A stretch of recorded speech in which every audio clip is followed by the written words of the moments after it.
Okay, this is the third video we're going to actually stitch. So, standard disclaimer, I'm going to show you things that have worked for me. I've taken a lot of applique classes and read a lot of books and watched a lot of videos. I will try to tell you things that I've learned along the way. I may forget some things because, take it or leave it, that's how I am. So, we talked about supplies that you need for applique, and then we talked about preparation, and now we're going to talk about actually stitching. And I've come to the conclusion that I really wish I had made my background bigger. So I'm going to have at it and see what happens. I can at least show you how to stitch. So I've placed this by using my overlay, and I need to do my other registration mark, but I got this one done just to show you how. And I will finish this one because I do like to place my things accurately. And I have decided that this light gray is going to do just fine with this little super pretty Lori Holt fabric. Hopefully you can't see it because it's going to be hard to see. As far as fabrics for this quilt, you can use anything that you like. You can scrap it. I have several really pretty turquoisey and red Lori Holt fabrics. I think Cave would be beautiful. And the other fabric that I love for applique, for hand applique, is batiks. They're tightly woven, they crease nicely. I was supposed to show you that knot. Let me cut it off and start again. So batiks are really nice. I am used to never pre-wash. Now I'm more of a pre-washer because I've been burned. So if you think you're going to wash your quilt, then do please pre-wash, especially those red batiks if you happen to use that. Ask me how I know. So I'm going to show you how to do a quilter's knot if you have not run across this yet in your quilting career. And this light, I have this bright light so that hopefully y'all can see better, but I can't see anything.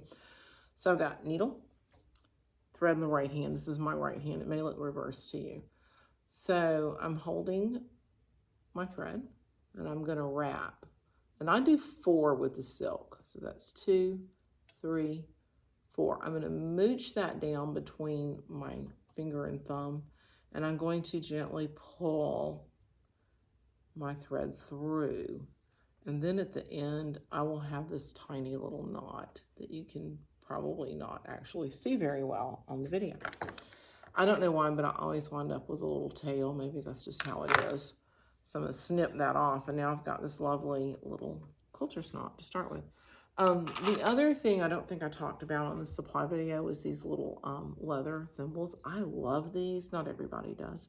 I push with this finger as I'm stitching, and I find that these are much more comfortable than a big thimble. I have a metal allergy, so I have a big plastic thimble. Okay, so I have my thread that I have chosen to blend. I have knotted as I have shown you. I have my piece in place. This bit down here, I have drawn the line where my calyx is going to come. And there's also going to be a little roundy piece here, remember, from our pattern. So this bit down here is just, I want to leave that as flat as I can so I don't have a lot of bulk under my next piece, okay? So here's where I'm at. I'm gonna start here, and I don't know that I can get this at a better angle. So I'm gonna start back here to make sure that I've got plenty of room up under. And I'm going through just the applique piece from the back to the front, okay? From the back to the front. Got my little knot in there. Now I have my needle. And I'm going to turn this fabric under with my needle, hence the term needle turn. Then I'm going to go straight down from that first place that I came through the fabric. I'm going to try to go straight down into my background, not catching my applique piece yet. I'm going to do a little turn, I'm going to come up, and I'm going to try to come. I'll show you, I'll draw this in a second.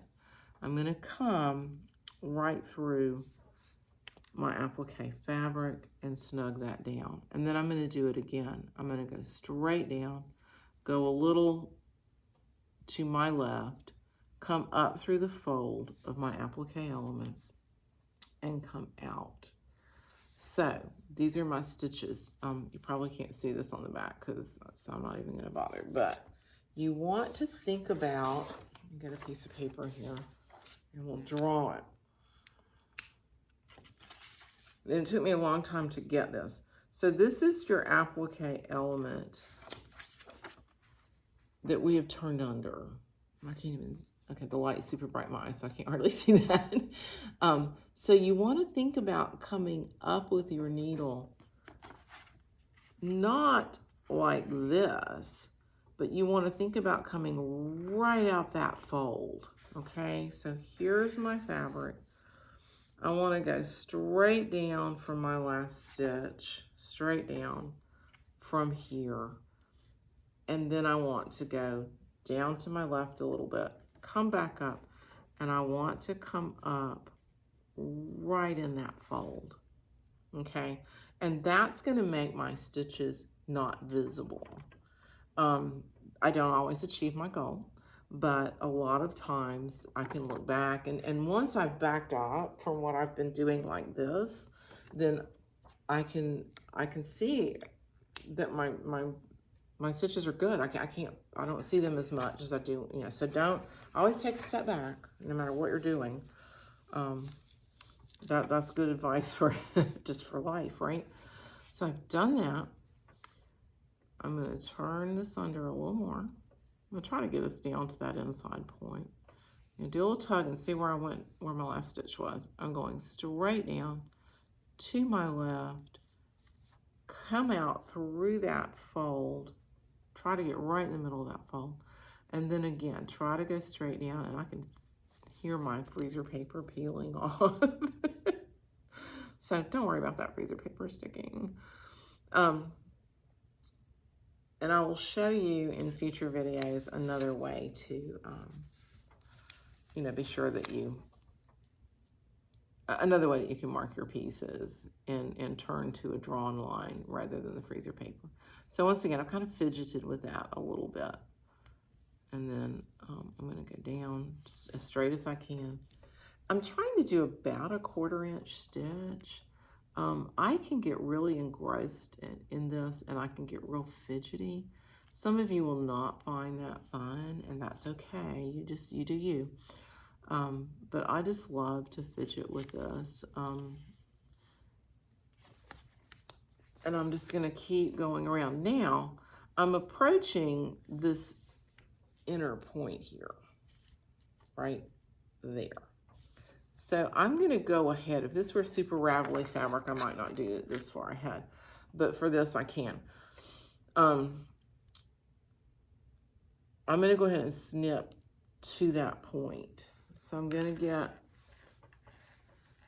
my little teeny scissors in there, and I'm gonna go snip right to the point, carefully avoiding my thread, right?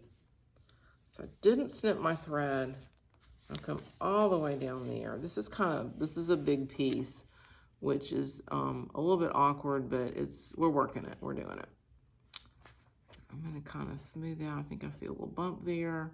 I'm gonna go straight down to my left, back up through that fold, straight down. I'm trying to get to that inner point. One of the best things to learn needle turn hand applique on is hearts, because you have straight, you have curve, you have an inner point, you have an outer point. So hearts are great for learning. But this pattern has a lot of good stuff too. So we're coming straight up. We're getting real close to that point. Sometimes I'll go ahead and turn a little bit of this next bit here. Hoping you can see that. And sometimes I don't. I think I will today. So it's real clear where my inner point is. So now I want to get one good stitch right down in that inner point. So I'm going to go as straight down as I can. And I'm going to go right into that point. And then I'm going to do one more for insurance. And I just pull my fabric out a little bit. This is where it's going to ravel or not look nice if you're not careful. So I'm doing one more stitch there because I want that little sucker to stay down. And now I have turned. I'm going to go back down in my point, about 1/4 of an inch up to my left, out through the fold there, and ta-da, there I am. And I'm just going to keep stitching that way. When I get to this part, I'm going to tie it off. So let me think how I can show you that. I'm going to unthread my needle. I should have threaded too. I don't think I had very well. But yeah, that's the thread I was using. Cut some more. Get you out of my way. Fine. So now y'all get to watch me try to thread this dang little needle. A lot of times a white background is super helpful. Probably repeating stuff you already know.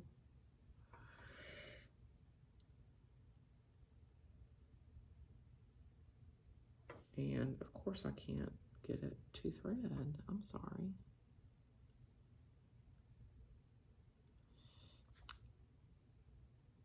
If I knew how to pause this, I would.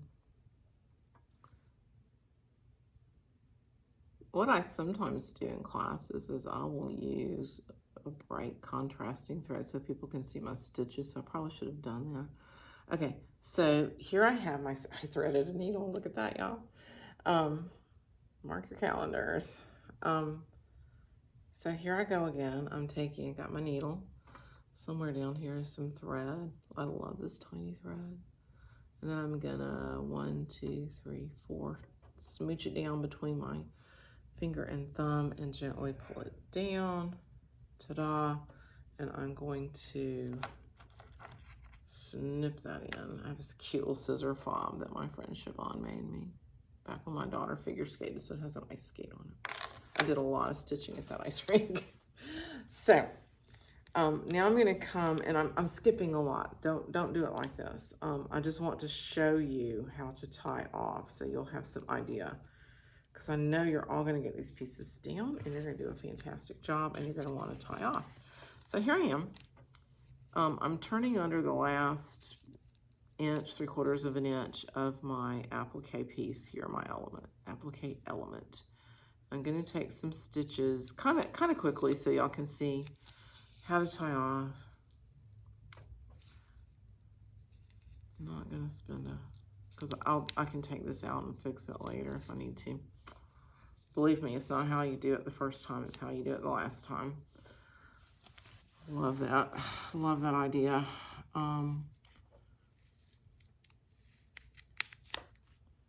And this is one of the drawbacks. I like my freezer paper, but one of the drawbacks is that it's a little bit stiff and it wants to not go places that you want it to go. And I'm gonna go, I think one more stitch will do us. Of course, it's catching on everything. I'm trying not to be too boring. Okay, this is my needle. This is my piece. I'm going straight down and to the back of my background.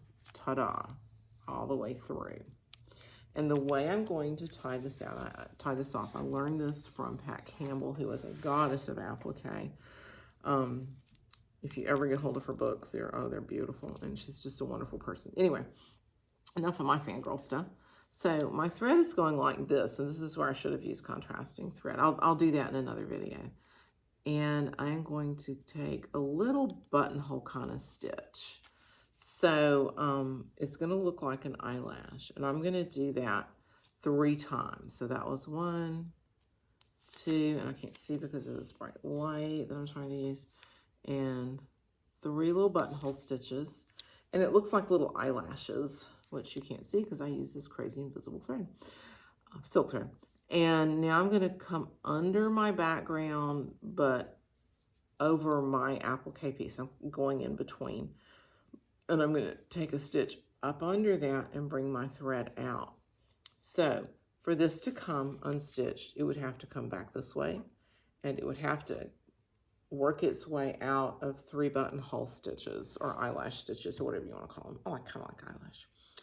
And then I'm going to snip this off real close to my background fabric, and I got that much done. And then I also have this much done.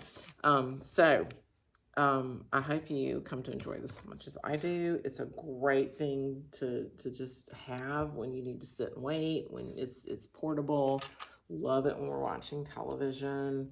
So I hope that you will come to enjoy it, but be nice to yourself. Don't expect to be super good on your first project. So hopefully I will see you all at Sewing Bees and we can go over things in person. I will show anybody anything, and I hope the videos are helpful.